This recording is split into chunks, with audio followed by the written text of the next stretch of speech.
Hello po! So, ngayong araw na to is gagala po kami kasama ko po yung aking mga kaibigan at syempre ang aking love of my life.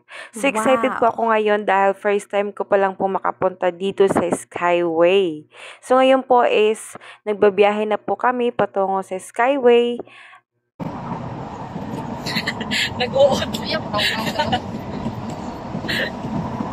Macho na driver. Macho!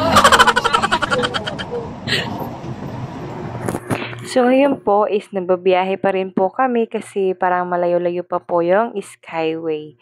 So, tingin-tingin muna tayo sa ating kapaligiran, sa maaliwalas at maginaw na panahon dito sa Maragusan. Ang Skyway po pala is meron po siyang kalayuan. Kung galing po kayo sa Salaysayong Kambagang, mga 5 minutes to 10 minutes. Depende po sa kung gaano po kabilis ng inyong sasakyan.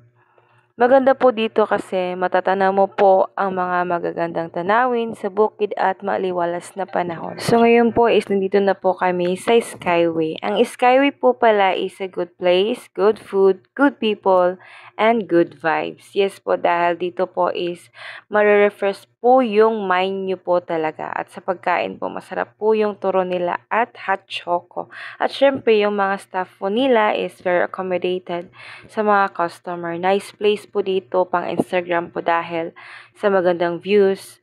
Maganda kapag gabi po kayo dito kasi makita nyo po kayong mga lights sa baba. Pagkarating po namin sa taas, kami po ay nag-order na ng aming makakain at syempre nag-picture-picture po kami saglit para po may pang Instagram at pang Facebook. At pagkatapos po namin kumain at magtsikahan, kami po ay umuwi na dahil malalim na po ang gabi at umuulan pa po. So yan lang po, maraming salamat. God bless!